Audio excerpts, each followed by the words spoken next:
80th birthday shocker, the dark truth behind my daughter's gift betrayal. On my 80th birthday, I received a mysterious package, a polished mahogany box gleaming under the dim light of the porch lamp, adorned with gold trim as if it had been crafted with exquisite care. I couldn't help but wonder who could have sent this. There was no return address, just a simple card with two words, "Happy Birthday." But the handwriting, I knew it well. It was unmistakably Charlotte's. A chill ran down my spine as I picked up the box. I hadn't heard from her in years, not since everything fell apart between us. The last time we spoke, it wasn't a conversation, it was a fight. She had asked for a large sum of money for a house down payment, and I, perhaps too harshly, turned her down. I was retired, I had a fixed income, but that didn't matter to her. She wanted it all.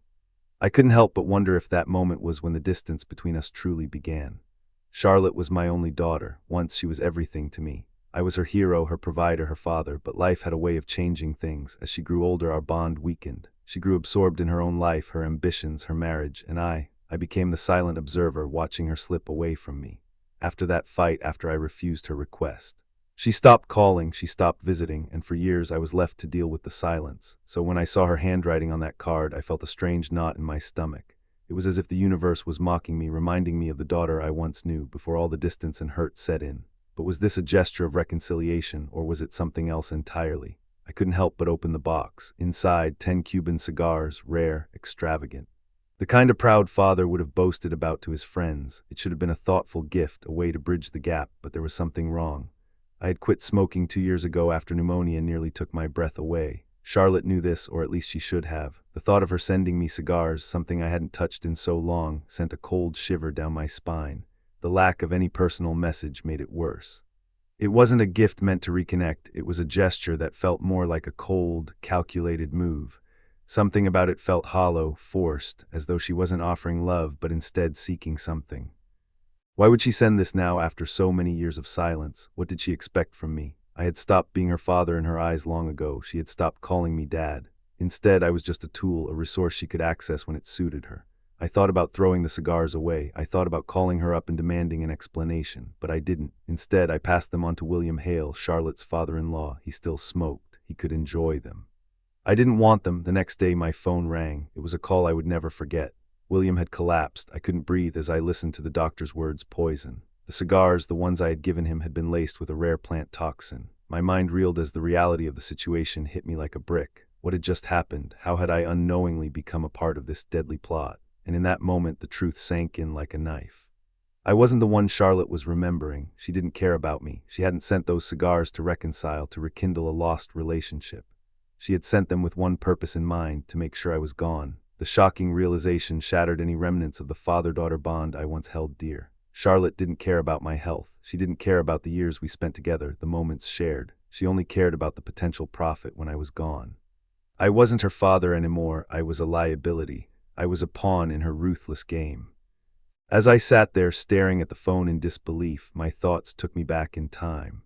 Back to when Charlotte was a little girl, full of life, always asking questions, always eager to learn. I could see her running around the yard, laughing, her hair bouncing in the wind. I could remember how she would climb into my lap on summer evenings, pretending to draw maps on my chest while I smoked cigars. A silly little game we would play. It was innocent. It was love.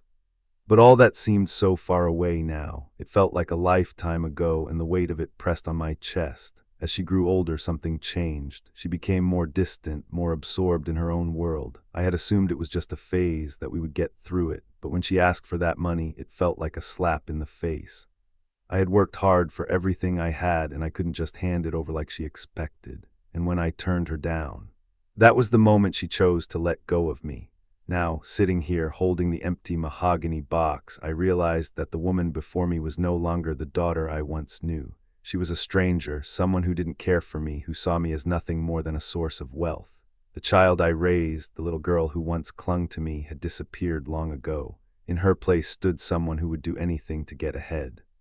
And I wondered, could I have done more to prevent this? Could I have been a better father, a more present father? Could I have seen the signs? I didn't know the answers, but I knew one thing for certain. Charlotte had no intention of being the daughter I remembered. She was only interested in what I could give her when I was gone.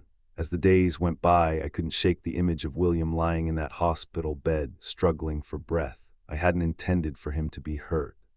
I never imagined that a simple act of handing over the cigars could lead to something so devastating. But now the question loomed, was I next?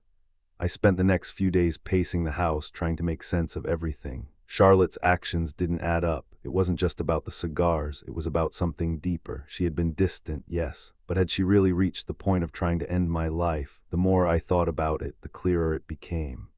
I wasn't the one she wanted to reconcile with. I was just a stepping stone. My death would clear the way for her to inherit everything I had worked for, but I wasn't ready to let that happen. Not without understanding the full extent of what Charlotte had planned. I needed to know more. I needed to confront her, and so I made a decision. I wasn't going to sit back and wait for her to make her move. I was going to make mine. I thought back to the days when Charlotte was a child, when I could do no wrong in her eyes, but that was before everything became tainted by ambition and greed. As I sat in my chair, the mahogany box still sitting in front of me, I realized that I had been absent in many ways. I had been too focused on surviving, on keeping things together, and in doing so I had lost my connection with her. I needed to take control of the situation. I wasn't going to be the victim in this game anymore. If Charlotte thought she could manipulate me, she was wrong. I was still her father, whether she liked it or not. I wouldn't be pushed aside without a fight. The sound of William's collapse still echoes in my mind. The suddenness of it, the shock of it, sent my thoughts spiraling back to a time when things between Charlotte and me were vastly different. There was a time not so long ago when I was everything to her. I was her hero, her protector, the man who could do no wrong. But those days felt like they belonged to another lifetime now, a lifetime that seemed so far removed from where we stood today. I remember Charlotte as a little girl, her laughter ringing through the house, bright and full of life. I was the center of her world. I can still picture her running through the yard, her braids bouncing with every step. Her eyes were wide with curiosity, eager to explore, to learn. And I was always there, guiding her, answering her questions, showing her the world. The world seemed perfect then, so simple, so filled with love. I remember summer evenings when the sun hung low in the sky, casting a golden hue over the lawn. Charlotte would climb onto my lap and I would sit on the porch, smoking my cigar, watching the fireflies flicker in the warm air. She would pretend to draw maps on my chest with her tiny fingers, creating imaginary worlds that only we could see. I could feel her warmth, her love, her trust. She was my little girl and I was her father. She needed me. But time, as it always does, changed things as Charlotte grew older. Life became more complicated. She became more distant, her focus shifting to school, friends, and eventually her own ambitions. I didn't mind at first. It was natural, wasn't it? Kids grow up, they become their own people. But as the years passed, I began to feel the shift. She stopped sharing her life with me. The phone calls became less frequent. The visits, when they happened, were brief and superficial. She became consumed with her own world, and I, her father, was left on the sidelines. I tried to tell myself that it was just a phase, that this was part of growing up. But it didn't feel like a phase. It felt like I was being left behind, like I was being slowly erased from her life. I remember the first time she didn't call on my birthday. It wasn't a big deal. I told myself that she was busy, that she had her own life. But deep down, I knew it wasn't just busyness. She had stopped thinking about me. It wasn't just the lack of calls. It was the small things, the way she stopped asking about my health, the way she never seemed to care how I was doing. I tried to reach out to keep that thread of connection alive, but each attempt felt like it fell on deaf ears. The last straw came when she asked me for a large sum of money. She was buying a house, she said, and needed help with the down payment. She made it sound like it was something simple, something I could easily give, but it wasn't simple. I was retired. I had medical bills, a fixed income. I couldn't just hand her that kind of money. It wasn't that I didn't want to help, it was that I couldn't. I told her no, calmly but firmly. It wasn't the answer she wanted. Her face hardened in a way I had never seen before. I could feel the shift in the room, the tension in the air. And then just like that, she was gone. No hug, no words of understanding. She left without even looking back. That was the last time we spoke. The silence that followed was deafening. Days turned into weeks, weeks into months, and still no word from Charlotte. I tried not to think about it, tried to tell myself that she was just busy, that it wasn't personal. But deep down I knew the truth. She had stopped needing me. I wasn't a part of her life anymore, and as much as I tried to hide it, the pain of that reality cut deeper with each passing day. It's funny how silence can feel like a living thing. It grows, it festers, and before long it consumes everything. The silence between Charlotte and me wasn't just the absence of sound, it was the absence of connection, of love. It was a gaping hole that I could never seem to fill, and it hurt more than anything. I tried to distract myself, to find solace in other things. I spent more time tending to the house, fixing things around the yard, but it wasn't the same. Without Charlotte, everything felt hollow. I would sit on the porch, looking out at the empty yard, and I couldn't help but remember the days when it was filled with her laughter. The quiet now was a constant reminder that those days were gone. When my wife Martha passed away a few years ago, the silence grew even louder. I thought I had prepared myself for it, but nothing could have prepared me for the void she left behind. It was like a part of me had gone with her. And the worst part was that Charlotte, my own daughter, was nowhere to be found when I needed her most. I felt abandoned not just by my wife, but by my daughter as well. And then came the box. The polished mahogany, the gold trim, the kind of thoughtful gift I had never expected from Charlotte. At first I thought maybe, just maybe, this was her way of reaching out. Perhaps it was a peace offering, a way to bridge the gap between us, to make up for the years of silence. I wanted to believe that, I really did. I wanted to believe that the daughter I raised still cared for me, still saw me as her father. But as I opened the box and saw the cigars, I knew in my heart that this wasn't a gift of reconciliation. It was a symbol of everything that had gone wrong.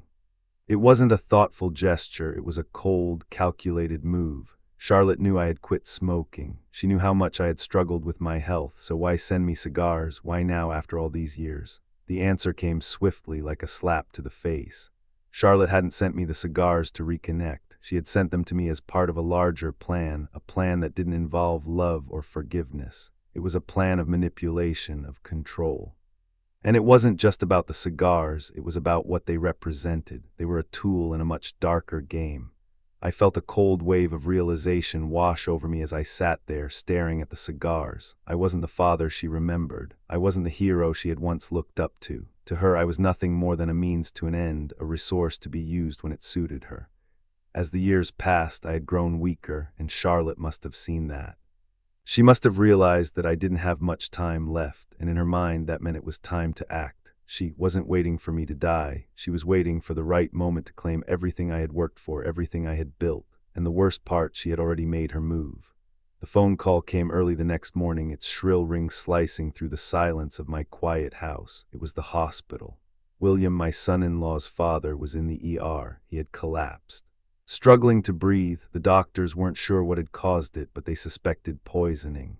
The breath in my chest stopped. I could hardly process the words. I had handed William the cigars the day before, thinking it was a harmless gesture. He'd always been a smoker, and I thought he might appreciate them, even though I had quit 2 years ago.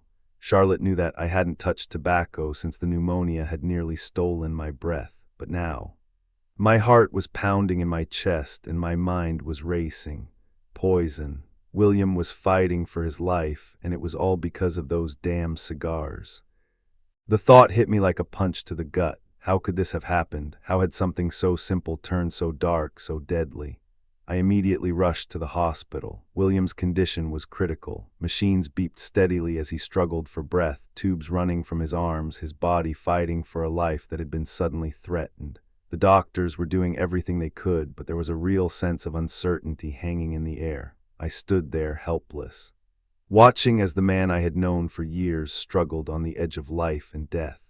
Charlotte's mother had always told me that you could never really know someone. You could spend years with them, love them, and yet there's always something hidden beneath the surface. I had never thought of Charlotte like that. She was my daughter. I had raised her. I had watched her grow, seen her laugh, heard her call me Dad. But now, everything I thought I knew was starting to unravel.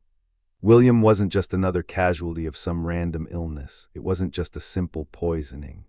This was deliberate. Someone had set him up, and now I realized the cigars, those rare Cuban cigars, weren't a gift from Charlotte. They were a trap, and I had unknowingly walked right into it.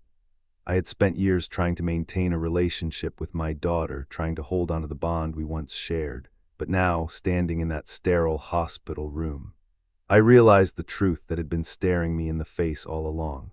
Charlotte didn't care about me anymore. She didn't care about making amends. She had sent the cigars to me not to reconcile, not to apologize, but because she was counting on my death. Charlotte had already moved on. I was just a step in her plan, a small piece in her puzzle. She had waited for me to die and had made sure that when it happened, she would be the one to gain. And William, poor William, had just been an unfortunate victim caught in the crossfire of her carefully laid plans. I stood at the hospital, unable to breathe, unable to think straight. I had been tricked. Charlotte hadn't sent the cigars as a gesture of love or a peace offering. She had sent them because she wanted me gone. It wasn't just about the money. It wasn't about her inheritance. It was about power. Charlotte had calculated that if I was gone, if I was out of the picture, she could take everything. And that's when I realized this wasn't about cigars or gifts. This was about survival, my survival. She had made her move, and now it was my turn to make mine. I couldn't just stand there helpless, watching my daughter destroy everything we had built. I couldn't just let her continue with her plan, taking what was mine and leaving me to die in silence. I had to fight back, but how? As I stood there, my mind was spinning. My daughter, my own flesh and blood, had poisoned my life. She had turned me into a pawn in her game of greed and manipulation. How had things gotten this bad? Where had I gone wrong? My memories of Charlotte flooded back, and I couldn't help but think about the little girl she had once been. The girl who sat on my lap, who ran through the yard with joy in her heart, who would climb into my arms, looking up at me with those wide, trusting eyes. Where had that girl gone? How had she become this stranger, this cold, calculating woman who would do anything to get what she wanted?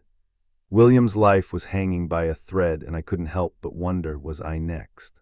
As the hours passed, I felt the weight of the situation growing heavier on my shoulders. William's condition was stable, but the doctors had made it clear that he was lucky to be alive. And I couldn't stop thinking about the fact that I had been the one to hand him the cigars. It wasn't supposed to be like this. It was supposed to be a simple gesture, a harmless exchange between two old men. But now, it felt like I had been a fool, like I had walked into a trap without even realizing it. And then the truth hit me hard. The cigars weren't just a coincidence. They weren't just a gift from my daughter. They were a calculated move in a much larger game. Charlotte had known exactly what she was doing. She knew I wouldn't smoke them. She knew that William would. She knew that poisoning the cigars would be the perfect way to make sure I didn't survive long enough to defend myself, to stand up to her. I had failed to see it before. I had been so focused on the idea of trying to repair our relationship that I missed the fact that she had already written me off. I wasn't her father anymore. I was just a tool, a means to an end. She didn't care about me. She cared about what I could give her, what I could leave behind. And in that moment, standing at William's bedside, watching his chest rise and fall with each breath, I knew one thing for certain. I had to fight back. I couldn't let Charlotte win. I couldn't let her erase me, let her get away with this. But how? I had to face Charlotte. I couldn't avoid it any longer. The weight of what had happened, the betrayal that was now so clear, was suffocating me. I confronted her one evening after spending another sleepless night wrestling with my thoughts. The truth was eating me alive, and I needed to know if she was the one behind this nightmare. "Do you know anything about the cigars?" I asked, trying to keep my voice steady. "Do you know what was in them? The poison that nearly killed William?" Charlotte's reaction was immediate, too quick, too rehearsed. At first, she pretended to be shocked, her eyes widening with a feigned innocence. "What are you talking about, Dad?" she said, trying to sound surprised, but the words didn't have the ring of truth. She wasn't fooling me. I could see right through her act. Then she laughed, a laugh that was empty, hollow, like the sound of a bell without a purpose. She didn't laugh because it was funny. She laughed to cover up the truth.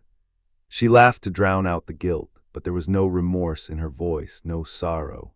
There was only the sound of someone desperately trying to keep their lies from unraveling. And in that moment, I realized just how deep her deception ran. I didn't say anything else. I just stood there staring at her. I couldn't find the words. The betrayal was too much to process in one conversation. But I knew then, Charlotte wasn't my daughter anymore. She had become someone else. Someone I didn't recognize. That night, I couldn't sleep. I couldn't escape the weight of what I had just confronted. I tossed and turned in bed, trying to find some way to make sense of it all. But every time I closed my eyes, I saw her face. I saw her laughing. I saw her walking away from me, taking everything we had, everything I had given her, and throwing it all away like it meant nothing. Every creak of the house sounded like a whisper.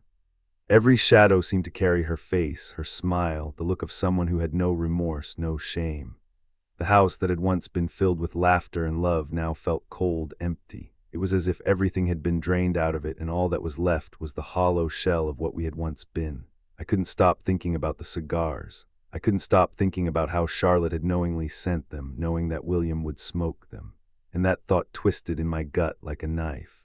Oh, this wasn't a mistake. This wasn't some misunderstanding. Charlotte had planned this. She had poisoned me without hesitation, without any remorse. I began to see everything differently. The way she had distanced herself from me over the years, the way she never once asked how I was doing, the way she had never once asked about my health, all of it now made sense. It wasn't about me. It had never been about me. It was about what I could give her, what I could leave behind. I had always been a provider for her, but now I was just a resource to be drained, and once I was gone, she would take everything. My house, my pension, my insurance, my savings. But what hurt the most was that she didn't care. She didn't care about me. She didn't care about the years we spent together, the memories we shared. She only cared about what she could get out of me. She had no loyalty, no love for me. I was just an obstacle standing between her and what she wanted. As the days passed, I sank deeper into despair. I tried to pretend that everything was fine, that I was okay, but I wasn't. How could I be? The woman I had loved, the woman I had raised, had become a stranger to me, and now she was trying to kill me, literally. I had given her everything. I had given her my love, my support, my life, but it was never enough. She had always wanted more, and when I couldn't give her what she wanted, she turned on me. She didn't care about me anymore. She only cared about herself. The more I thought about it, the more I realized just how far Charlotte had fallen. I had raised her to be kind, to be thoughtful, to care about others. But somewhere along the way, she had lost that. She had traded her compassion for greed. She had traded her love for power. And now she was willing to do whatever it took to get what she wanted, even if it meant destroying me. I sat in the chair, staring at the empty room. Silence was deafening. It wasn't just the silence of the house. It was the silence between Charlotte and me. It was the silence of a relationship that had been torn apart piece by piece over the years. I had been blind. I had been so focused on trying to fix things, to make things right, that I hadn't seen what was happening right in front of me. But now it was too late. Charlotte had made her choice. She had chosen her greed over our bond, and now there was no going back. The despair that gripped me slowly turned into something else. It wasn't hope, not yet, but it was a quiet resolve, a quiet strength that began to grow inside me. I wasn't ready to give up, not yet. I wasn't going to let Charlotte win. I had been a father once. I had been a provider, a protector, and I still had that strength in me. I still had my mind, my will, and my ability to fight back. I wasn't going to let her destroy me. I wasn't going to let her take everything I had worked for. I began to see the situation differently. I wasn't just a victim anymore. I wasn't just some old man waiting for his daughter to finish him off. I was a survivor, and if Charlotte thought she could outsmart me, she was wrong. She wasn't the only one who could play the game. It was time for me to fight back. It was time for me to take control of my life again, and I was going to do it. Not with anger or violence, but with something much stronger: patience, precision, and strategy. I had lived long enough to know that sometimes the best way to defeat your enemy is to let them think they've already won. Sitting in the quiet aftermath of everything that had happened, I found myself staring at the remnants of a life I once knew.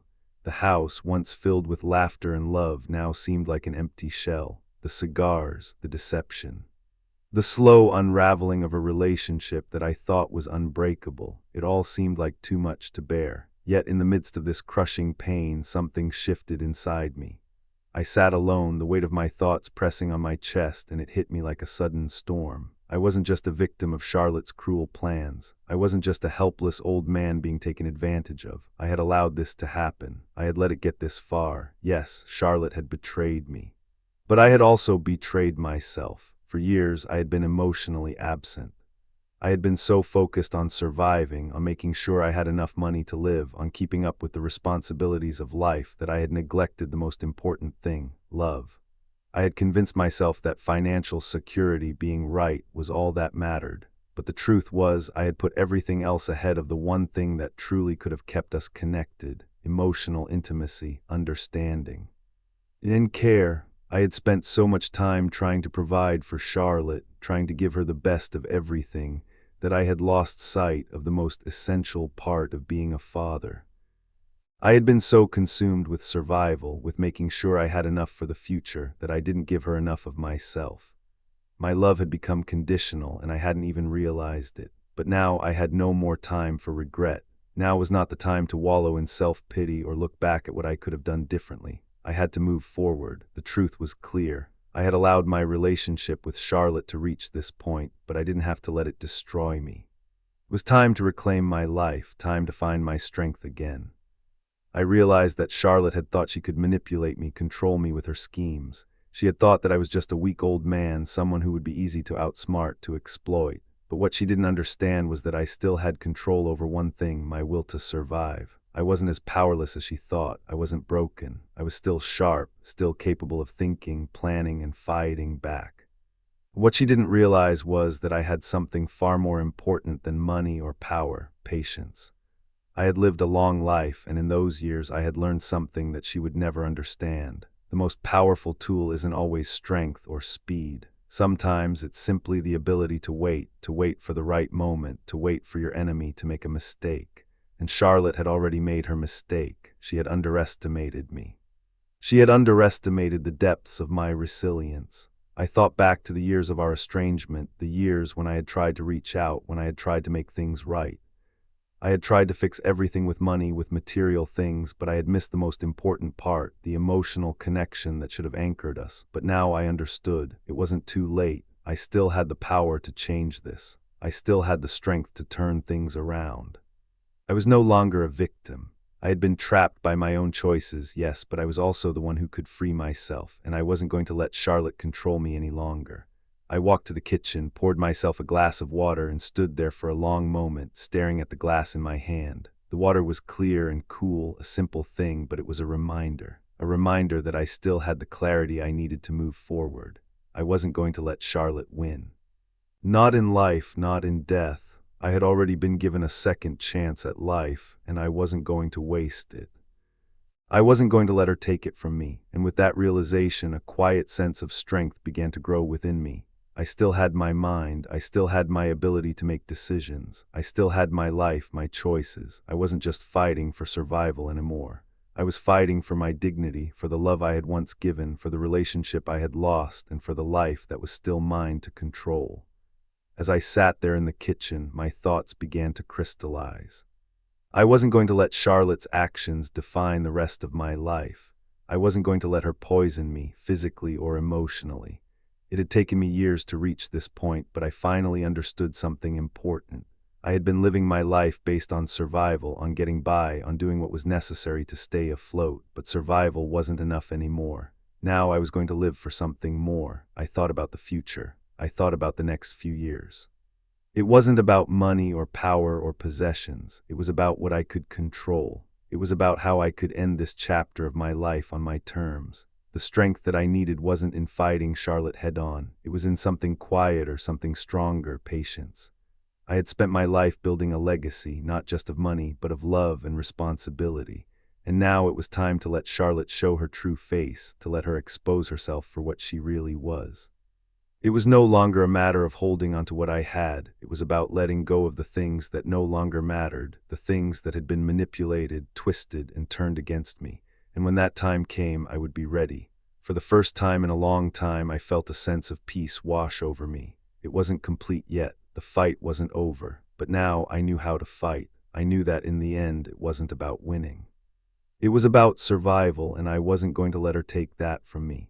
I sat across from my lawyer, the weight of the decision pressing on me. It was time. The time had come for me to take back control, to shift the power back in my favor. The woman I had once raised, the daughter I had loved and trusted, had shown me who she truly was, and now I was going to make sure she faced the consequences of her actions. I had spent months battling with the truth, facing the cruel reality that Charlotte was not the daughter I had hoped for, not the daughter who had once held my hand as a little girl. She had become a stranger to me, someone I didn't recognize, someone who had betrayed me in the worst way possible. The cigars, the manipulation, the poison, it was all part of a bigger plan, but I wasn't going to let her get away with it. I had made the decision to change my will. Charlotte was no longer the sole beneficiary of my estate.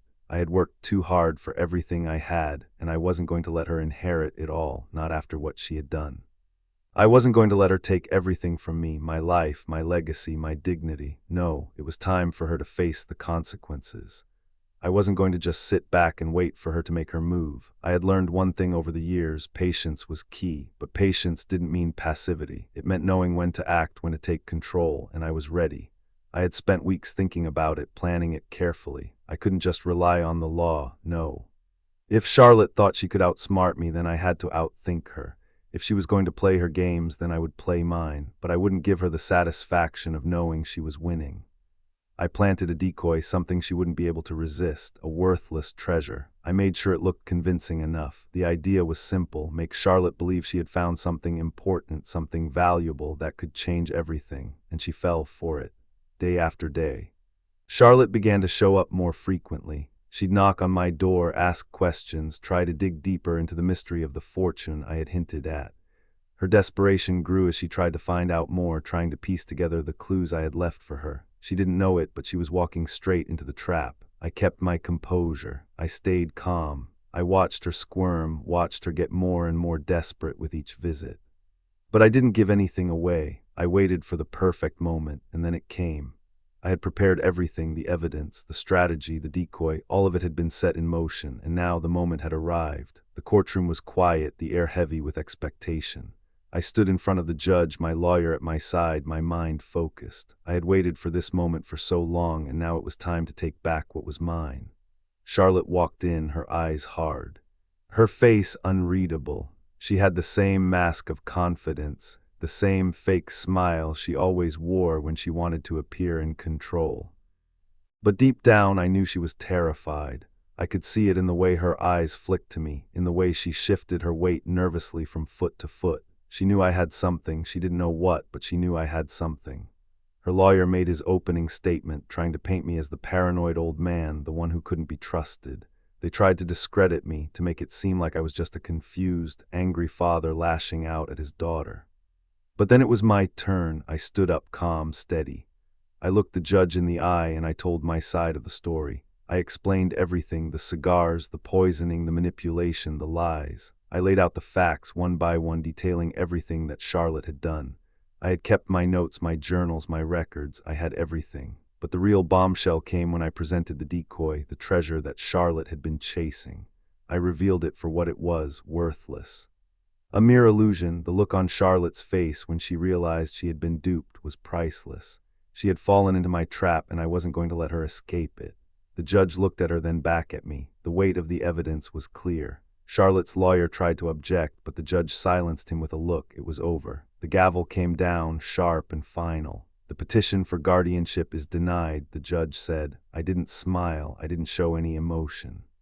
But inside, a flood of relief washed over me. I had won. Charlotte's plan had failed. She had been outsmarted, outplayed, and exposed for who she really was, and I wasn't going to let her take anything from me. As the courtroom emptied, I caught Charlotte's eyes for a brief moment. The look she gave me was one of pure rage. She was seething, but there was something else in her eyes too, a flicker of fear. She hadn't expected this. She hadn't expected me to fight back. And that was exactly what I had wanted. As I left the courtroom, I couldn't help but feel a sense of quiet satisfaction.